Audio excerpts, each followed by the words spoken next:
So hi everyone, today we are going to be starting with Cambridge IGCSE Chemistry Paper 2 Multiple Choice Extended May-June 2025 and Paper 23. So let's get started with the paper. Some question might seem intimidating to you guys, but the best way to prepare for an exam or anything is to do it before I do. Obviously, I'm going to explain you the correct answer of the question, but you have to practice it before I do. You have to choose your answer yourself, and then let's see how many marks you get. Which two changes, when applied at the same time to a fixed amount of gas, cause the greatest increase in volume of the gas? Okay, so now first thing that we have over here is same time, and the second thing we have a fixed amount.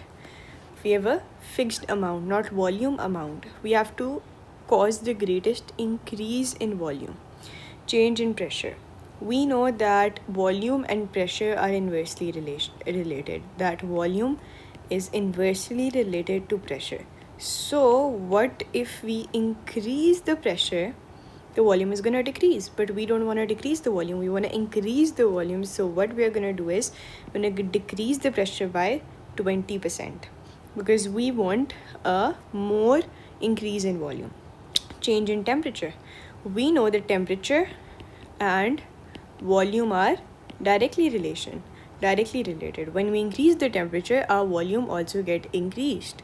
Why volume get increased? Because simple particles gain kinetic energy. They move faster and they collide with each other more. And when they collide, they increase the pressure. And when they increase the pressure, the volume has to be increased to decrease that pressure. So volume and temperature are indirectly related, and the best example of that is if you take a balloon and try to heat it, the balloon is going to expand. Why? Because you're increasing the temperature, so the volume is going to increase. So you have to increase by 10%, making option C the correct option. Solid G is heated until it melts. Okay, so now solid G is heated and it melts. It is then left to cool to room temperature. So now we have a liquid that has melted, and now that melted liquid is again cool. So firstly we have a liquid that is being cooled, and when we cool a liquid, we know what happens. It turns into a solid. So what's happening is that over here liquid is being cooled. The graph is going down from x to y since it's a flat line, so we know that there's going to be a state conversion. It's being converted from a liquid to a solid, and then over here the temperature of the solid further decreases. 4 statements about the cooling curve between x and y are listed. Now the major confusion in this question which people might face, which I have seen people facing, is this word melts. They think that when it's melting, it should be a heating curve and it should go upwards. I agree with you guys. If it's a melting process, it should be a heating curve. But you have to read the question with your eyes, ears, everything open. Solid G is heated until it melts. It is then left to cool to room temperature. It has melted. It is already melted. Now it's a liquid. Now liquid is being cooled so that you get this curve. You need to realize these things. Okay, so for statement, the speed of the molecules of G decrease. Yeah, it's gonna decrease. Why? Because you're gonna go from a liquid to a solid, and when you are going from a liquid to a solid state, your speed of the particles is gonna decrease. Because the intermolecular forces are gonna develop and the particles are gonna move towards each other. The molecules of G become less closely packed. Yeah, not less, it's gonna be more closely packed because you're going from a liquid to a solid, so more closely packed. The thermal energy is released by the molecules of G to the surroundings. Okay, yeah, that's gonna be correct, because when you go from liquid to solid, liquid has a higher energy, you can say, not higher energy, and this solid, particles of solid, they have a low energy. So when you need to go from a higher energy to a lower energy level, what do? Do you release energy or do you gain energy? Obviously you're going to release it so that you can go in a lower energy level, so it's going to be 3. G changes from solid to liquid. It's not changing from solid to liquid, it's being changed from a liquid to a solid. That is why it's being cooled. If it was changing from a solid to a liquid, the curve would have been like upward sloping curve. It would have been heated. So now option 1 and 3 are correct. Which atom has twice as many neutrons as protons? Okay, so over here neutron equals to 0 in hydrogen and proton equals to 1. That's simple calculation. You know, proton equals to 1 and neutron equals to 1. Proton equals to 1 and neutron equals to 2. Proton equals to 2 and neutron equals to 2. So we need twice as many neutrons. So twice neutrons. Over here neutrons are half. Half. Over here neutrons are equal. Over here neutrons are twice. 1 multiplied by 2 is 2. Over here neutrons are equal. So it's going to be option C.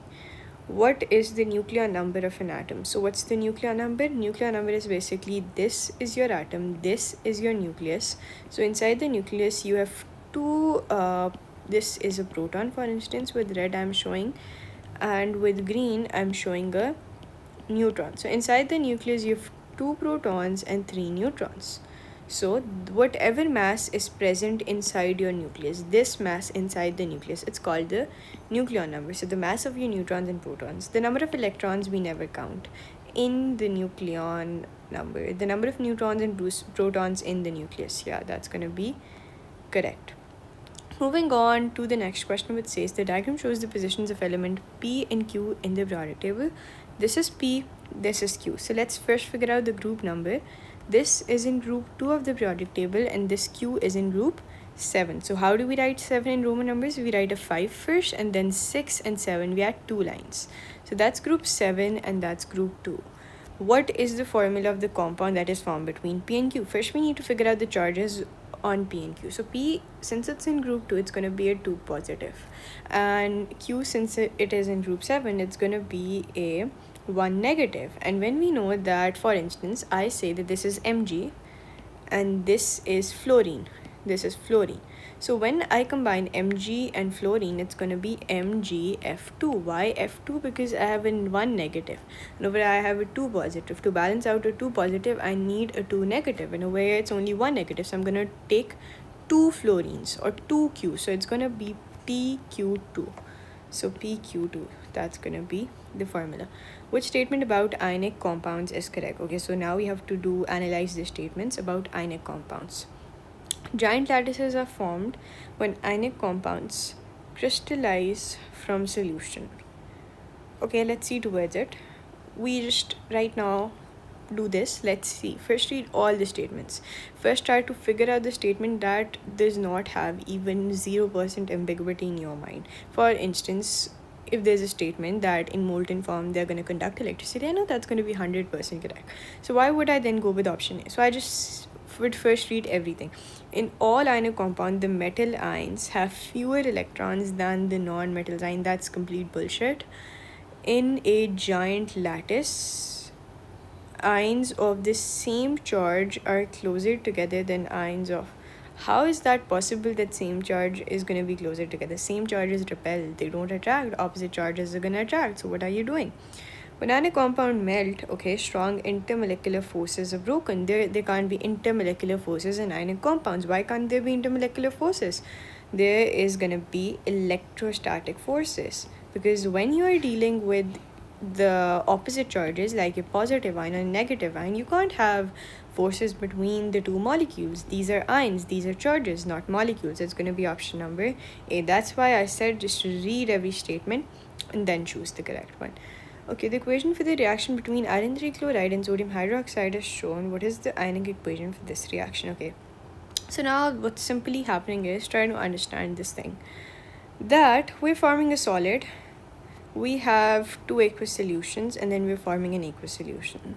So okay, when this is an aqueous solution, it's going to dissociate. And when it's going to dissociate, we're going to cut off the ions. And this sodium ion is also going to be cut off. It's going to be dissociated, and this Cl is also going to be cut off. So the net equation becomes that you have Fe, you have OH negative, and then you're going to form this. So it's going to be option number B.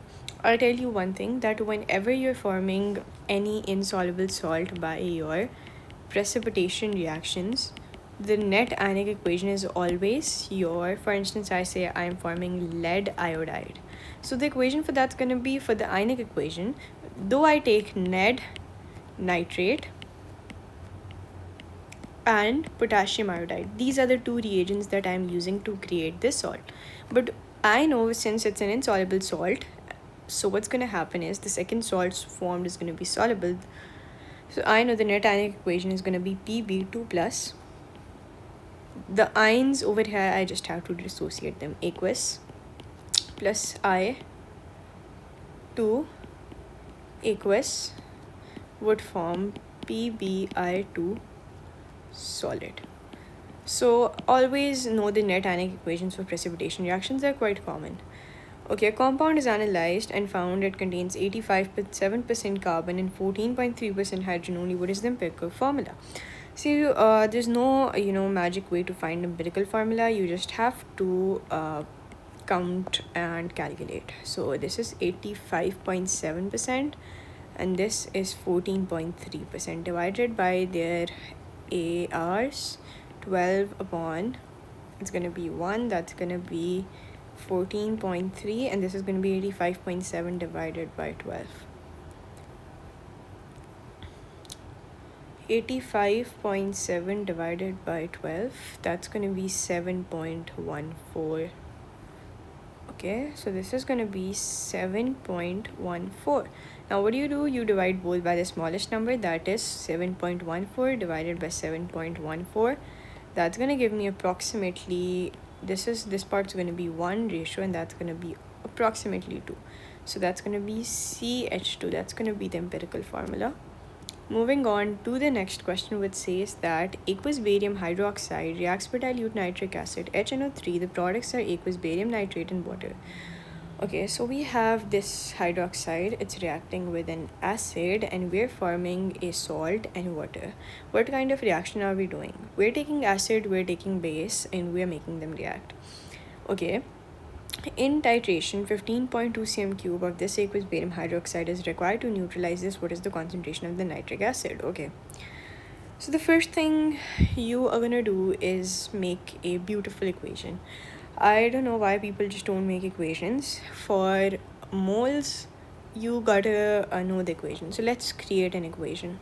So you're gonna have your barium hydroxide like this, reacts with nitric acid, HNO3.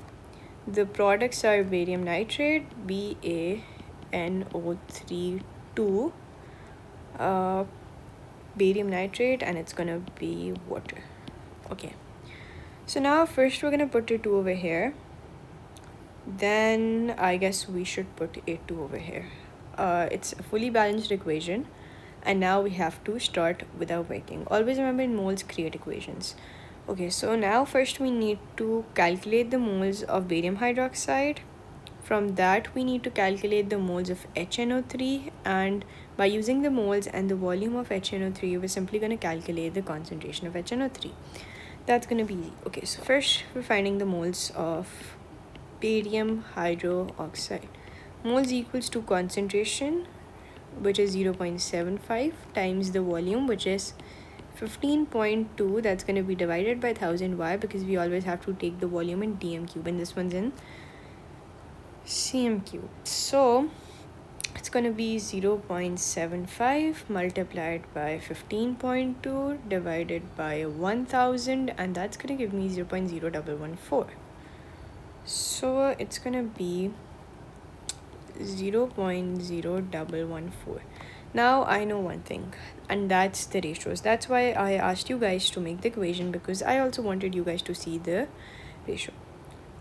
It might not be very clear to you if you don't make an equation, but 1 mole of barium hydroxide reacts with 2 moles of nitric acid. So these are the moles of barium hydroxide. I know the moles of my nitric acid are going to be double. So I have to multiply this number by 2 to get the moles of nitric acid. So this number is going to be multiplied by 2, which gives me 0.0228 as my answer.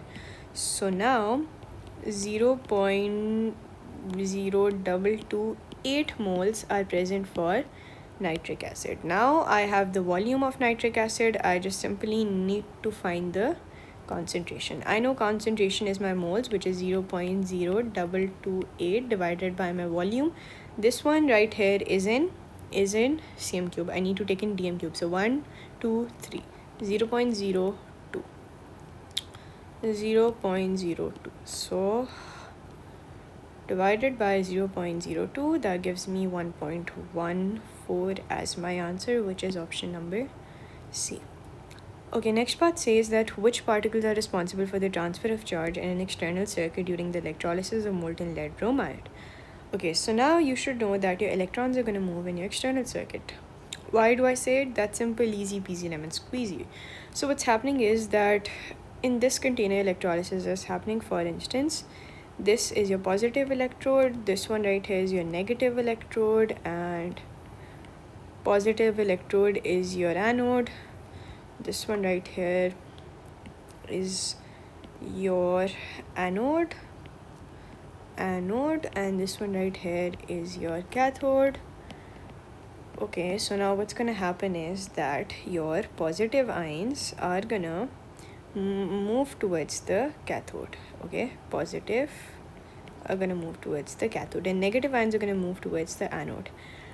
At anode, what's gonna happen is oxidation. At anode, oxidation is gonna happen of your negative ions. So negative ions, for instance, I say I have a chloride ion, it's gonna form chlorine and it's gonna lose 2 electrons like this. 2 chloride ions, so it's gonna lose electrons. So at anode, what's happening is that these yellow dots are electrons. For instance, I draw them with blue. So these are your electrons. You lose electrons, and then what happens that when you lose electrons, these negative ions lose electrons. Electrons move like this, from here to here. And over here, when electrons move towards the cathode, reduction occurs at the cathode. What happens at cathode? At cathode, reduction occurs. How does reduction occur? This one is your external circuit. So since we guys know that this one right here, this is the external circuit, we just looked that in the external circuit, the only thing that's passing is the electrons. The electrons move from the positive terminal towards the negative terminal in the external circuit, so remember this. Okay, so the next part says that 2 statements about hydrogen is listed. Hydrogen is used as a fuel. Yeah, it is. It is used in hydrogen oxygen fuel cells, and that is what we know. When hydrogen burns in the air to form water, thermal energy is produced. Yeah.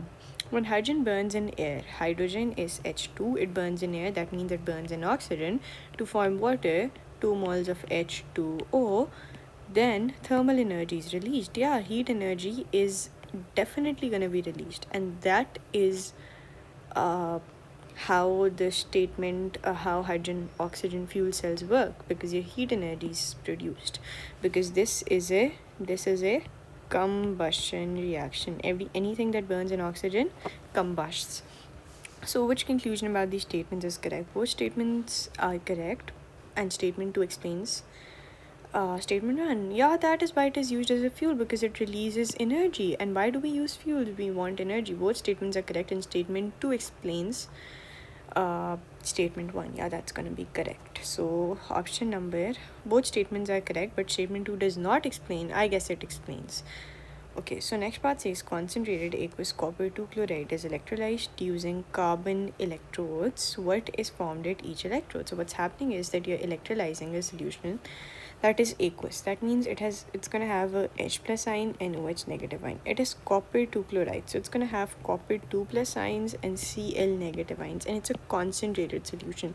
That means whenever you have a concentrated solution, you always discharge your halides. So halide chloride ion is going to be discharged, and out of them the more unreactive ion, which is copper is more unreactive, so it's going to be discharged. So it's going to be negative electrode. What is your negative electrode? Is it the cathode or the anode? Negative electrode is your cathode, and positive is your anode. So at your cathode, which is your positive electrode, positive ions are going to be discharged at your cathode, so it's going to be a copper. And at the positive electrode, which is your anode, your negative ions get discharged, which is going to be chloride ion. That's going to form your chlorine gas. So I hope you get these questions. Moving on, which row describes an exothermic reaction? Sign of enthalpy change. You should know, for an exo, the enthalpy change is always negative, and for endo, it's always positive. That's simple enough. Temperature of the surrounding, obviously it's going to increase because you're releasing heat. In exo means exit, so heat is released to the surroundings, and in endo, heat enters, absorbed from the surroundings. Okay, a reaction pathway diagram is shown, which row shows the correct labels for X and Y and the type of reaction taking place. So firstly, you should realize that X from the reactants towards the peak is your enthalpy change, is your activation energy, not the enthalpy change. From this to the products, from reactants to products, is always enthalpy change. And since the reactants are at a lower energy compared to products, so this is definitely gonna be a, which kind of reaction, exo or endo? What do you think? It's gonna be an endothermic reaction. So when your reactants have a lower energy than the products, it's a endothermic reaction.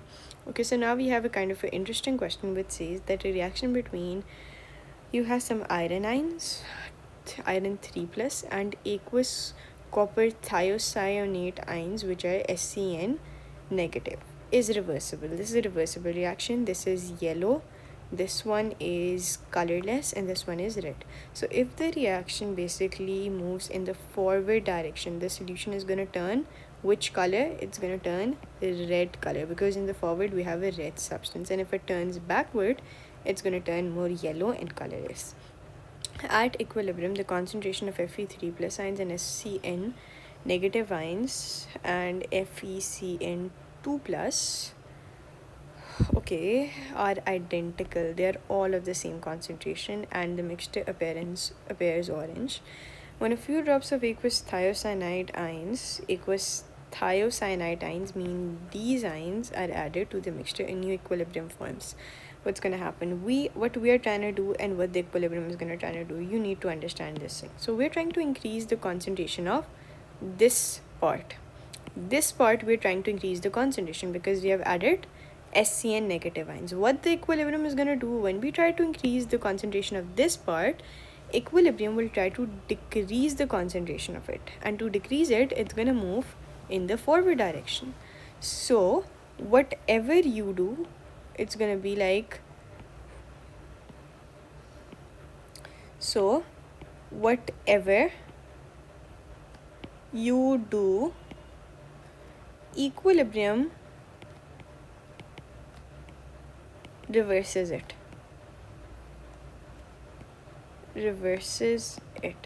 So whatever I'm going to try to do, equilibrium is going to reverse it. So I'm going to try, what I'm doing, I'm increasing this, equilibrium will decrease it, and to decrease it, it's going to move forward. And when it moves forward, what happens? These solution turns red, so it becomes colorless. No, it doesn't become colorless, it becomes lighter orange. No, it becomes more red. So I hope you get this question.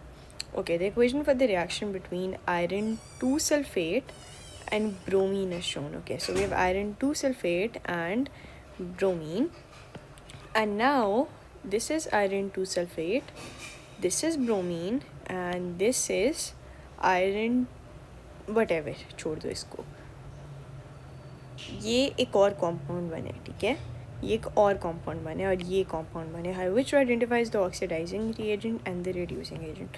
So identify oxidizing agent, reducing agent. What we need to do, we need to find out the oxidation numbers. So for iron over here, we know it's a 2 plus. That is what we can see, because sulfate is a 2 negative. To balance out this 2 negative, this is a 2 plus. Bromine is 0. Over here, iron is a 3 plus. Why? Because this goes over here, this charge goes over here, and this 2 goes on the top of this. Sulfate is a 2 negative. Over here, iron is a 3 plus. This 3 goes over there, and bromine is a negative 1. So bromine is basically going from, bromine is moving from a 0 towards a negative 1. And from 0 to negative 1, is it oxidation or reduction? Definitely we know that's going to be reduction. So reduction is going to happen to bromine. And if it is reducing, what's getting oxidized from 2 plus to 3 plus? That is, iron is getting oxidize. So that is oxidation. So we have reduction, we have oxidation. So which substance is being reduced is going to be your oxidizing agent.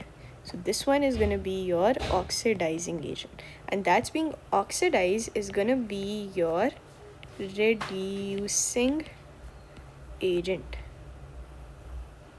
So this is your reducing agent. So reducing agent is definitely going to be your this thing, and reducing agent reducing agent is going to be this thing, and oxidizing agent is going to be Br2. Okay, the equation represents a redox reaction. Okay, so we have a redox reaction. This is a redox reaction. What is changed in the oxidation number of iron? Iron over here is a 3 positive, because this 3 moves here, and over here iron is a 0. So it's going from 3 positive to 0. So what's that? Firstly, we should know this is a reduction happening. Firstly, we know this is a reduction, and second thing, we don't need to know anything. Okay, next part says that aqueous ammonia forms an equilibrium with water. Okay, so that's the equilibrium that's being formed. In this equilibrium, which particle acts as an acid and which particle acts as a base? So according to the Bronsted-Lowry acid-base concept, you should know that acids are proton donors. Okay, you should know this. Acid are proton donors. And the second thing you should know is alkalis or bases are proton acceptors. So that's a necessary information that you guys know, that acids are going to be proton donors and alkalis are going to be proton acceptors. So let's see who's donating a proton. So what's happening over here is that water donated one of its H plus to this ammonia, and it formed an ammonium ion, because ammonia was NH3 like this, 3 hydrogens like this, and now it forms an ammonium ion like this. Now it has 4 bonded hydrogens. Okay, so you should know that one H from water, this is water. Okay, this one is water. This H from water basically joined with ammonia to form ammonium. So now what's happening is that water is donating a proton, and a proton donor is going to be an acid, and an alkali is going to be a proton acceptor. This one is the proton acceptor. So this accepted water's proton. This basically accepted water's proton. That's a H plus ion. Okay, which identifies an acidic oxide, basic oxide, and an amphoteric oxide? So we have 3 types of oxides, and we should know what is what. So firstly, acidic oxide. Acidic oxide is going to be a non-metallic oxide. That is what we know, that a non-metallic oxide is going to be obviously acidic. So it's going to be either this or this. Basic is going to be a metallic oxide, so it's going to be this. And in amphoteric, we know that aluminum oxide, Al2O3, we know lead oxide, we know zinc oxide. These are some examples of your amphoteric oxides. So learn them. Moving on. Group 1 metal lithium and potassium is reacted with group 7 element chlorine or iodine. Okay, so now what kind of substances are we dealing with? Either we have lithium or potassium that is reacting with either chlorine or iodine. Which compound is formed when group 1 metal of the highest density reacts with group 7 element of the lowest density? Okay, so now we need to figure out density. We need to know the trends. So down group 1 density increases or decreases? You should know density increases. That is group 1. And down group 7, this is group 7, this is group 1, this is 7. What happens to density? Density increases. So now lithium is going to be above, potassium is going to be below, chlorine is above, iodine is low. So we have to take the highest density of the group 7 elements. So this has the highest density. I'm going to take the lowest. No. Sorry, I was just misconcepted. So what we had to take the highest density of the group 1. So group 1 highest density is going to be this, and group 7 lowest density is going to be this. So we're forming potassium chloride. Group 1 metal highest density, this. Group 7 metal lowest density. So element X is in the same group of the periodic table as silicon. Now element X is in the same group as silicon. An atom of element X has more protons than a silicon atom. That means it's going to be below silicon. It cannot be above silicon, because above silicon it's going to be carbon, which only has 6 protons that are less than silicon. Which elements could be X? Obviously not carbon, not aluminum, not phosphorus. It's going to be germanium, because that's below silicon. And if you are confused, that's simple, easy. Go to the periodic table, go to group 4. This one right here is silicon. It has 14 protons, and below it is germanium. It could be tin, it could be lead as well, and it could be flerovium as well. So nothing to worry about. Let's start the paper from backwards now. Okay, which items of apparatus are used to separate the mixture of liquids? Okay, no. Let's do it in the straight way. That's gonna be more easy for you guys. Actually, which statement about elements of group 8 elements? 8 are correct. They all form diatomic. They don't form diatomic. The kind of substances they form are called monatomic. They have 8 electrons. No, they don't all have 8. There's helium that has 2 electrons. So the mass number is 4 and proton number is 2. They all react with oxygen. No, they don't react. They are all gases. Yeah, they're all gases. Okay, which element is a transition element? So melting point is going to be high. Density is going to be high. Color is going to be green. It cannot be white. Okay, next says 4 test tubes contain dilute hydrochloric acid. So we have 4 test tubes. We have acid in it. Each test tube has one piece of a different metal added to it. The metals are copper, iron, magnesium, zinc. Which test tube contains iron and dilute HCl? Okay, so now we have to write the reactivity series. Why do we need to write the reactivity series? Because look, these are all reacting, and their reactivity will tell us this is definitely going to be magnesium. After magnesium, the number of bubbles are going to be in zinc, and after zinc it's going to be iron, and at last copper. Why no bubbles in copper? Because copper is less reactive than hydrogen. You should know this thing, that copper is less reactive than hydrogen. That's why no bubbles. So it's going to be option number A. A is going to be your iron. Brass is a mixture of copper and zinc. Which statement explain the relative strength of brass compared to the relative strength of copper? So you should know that why are your transition the alloys harder and stronger. So in alloys, what you have is you have your regular arrangement of positive ions. But what happens is that this regular arrangement is unfortunately disrupted. This regular arrangement is unfortunately disrupted by a heavier element. So what's going to happen is that there's going to be a big atom. Then again, there's going to be a regular arrangement. Okay, and then there's going to be again some irregularity in the arrangement. So now what will happen, that now when force is applied, since of these different sized atoms,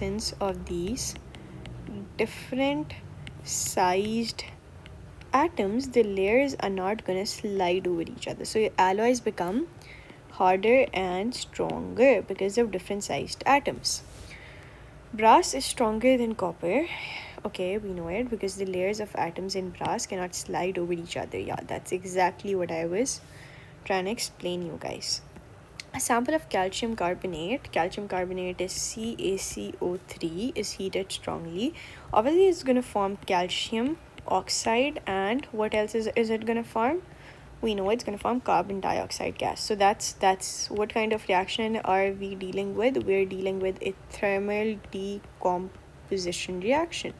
we decompose a substance by heating it. U and V are formed. Substance U is a white solid, that's going to be calcium oxide. Substance V is going to be a gas, that's going to be a carbon dioxide gas, and it's option number C. A sample of water is taken from a river that contains harmful microbes. What is the source of harmful microbes in river water? Obviously, that's going to be sewage. Sewage contain harmful microbes. Fertilizers contains phosphates and nitrates. Detergents contain chemicals, not microbes. And plastic is also contains chemicals. It's going to be sewage. Sewage contains microbes like which cause cholera and diarrhea and everything. So never drink water from unknown sources. Anhydrous copper 2 sulfate and anhydrous copper sulfate, whatever. Cobalt chloride change color when water is added. That's so easy. It's going to be from white to blue. It's going to be from blue to pink. You don't even have to think about this. Which gas contributes to increased global warming? I don't know why do they give such questions. Which statement describes how greenhouse gases increase global warming? Greenhouse gases absorb thermal energy from the sun, reducing the Earth's temperature. Reducing? They increase cooling the Earth's surface. Wow. Radiated Earth's greenhouse gases absorb and re-emit thermal energy radiated from the Earth's surface. Yeah, that's correct. Greenhouse gases release thermal energy from Earth into space. They don't release thermal energy into space. They basically stop the release of thermal energy. So what happens is, what is this re-emitting thing that you don't understand is simple. This sphere is your Earth. It has some greenery as well. Okay, so this is basically your Earth. Now what happens is that your greenhouse gases, what do they do? And this is your sun. From here some rays are coming. So what a greenhouse gas would do is, for example, now I'm gonna make carbon dioxide and methane. This is carbon dioxide, this is methane. So they're gonna first absorb energy radiated from the Earth and then reflect back their absorbed energy back to the Earth. Matlab Earth se they take the energy and then give it back to the Earth.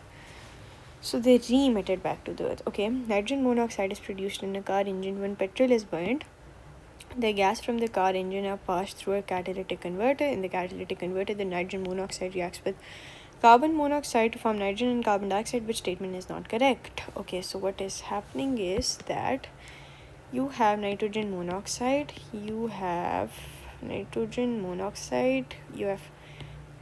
monoxide, make them react, form nitrogen gas and carbon dioxide gas. There's gonna be a 2 here, and are we good to go? Let's place a 2 here and a 2 here. Okay, leave it. Carbon monoxide is oxidized. Yeah, carbon monoxide is oxidized. That is why it converts into carbon dioxide. Oxidation, what is oxidation? Oxidation is addition of oxygen. So one oxygen is basically added to carbon monoxide to form carbon dioxide. It is one more oxygen. So this is going to be your oxidation. Okay, now organic, the distillate formula butene is shown. What is the formula represent? Structural isomers of butene. So structural isomer is going to be firstly butanene. This is butanene. This is 1 2 3 4. No, never. This has a different molecular formula, and this one is let's see for this one. Okay, so there is a branching here. Count the number of atoms. This is C4 and H8. So that is also structure isomer. So it's going to be 1 and 3 only. Okay, which row describes the 2 characteristics of members of the same homologous series? They should have the same functional group. They should have a trend in physical properties. So option number A. Okay. Compound W is a hydrocarbon that contains single bonds only. So obviously it's going to be an alkane because it's a compound and it's a hydrocarbon. So that's why. Why cannot it be an alcohol? Many of you might think. Think of an alcohol. For instance, I say ethanol. This is your ethanol. See it for yourself why it cannot be option number D. You might think about this. Do you see one thing over here, this oxygen? This is not a hydrocarbon, it should be a hydrocarbon, meaning only carbon, hydrogen, so no ethanol. Carboxylic acid has a double bond and oxygen as well. So no, and alkenes, they are hydrocarbons, but no, not all single bonds. Methane forms chloromethane in a photochemical reaction that is basically provided the activation energy by your UV radiation from the sun. So let's see which statement about the reaction is correct. Methane is mixed with hydrogen chloride gas. No. I don't think that's correct. You just take methane and mix it with chlorine gas, and ultraviolet light prevents a combustion reaction. Methane is mixed, the ultra provides, it provides activation energy. So that's going to be correct. So what happens is कि इसमें ये होता है कि आपके पास methane होती है, आप उसमें अपनी क्लोरीन गैस डालते हो, and what you form is HCl plus CH3Cl. So what happens is that this chlorine basically comes from here to here and her hydrogen comes here. Simple reaction है, इतना मुश्किल नहीं है. Which statement about polymers is correct? Nylon contains a amide linkage. Nylon is a polyester, not a polyester, a polyamide. It's a polyamide. So correct. Propane can be polymerized. No, propane is an alkane. You cannot polymerize an alkane. The linkage in PET, which is PET is basically a polyester, contains a carbon-carbon double bond. Okay, so polyesters, they don't contain carbon-carbon double bond. How is the ester formed?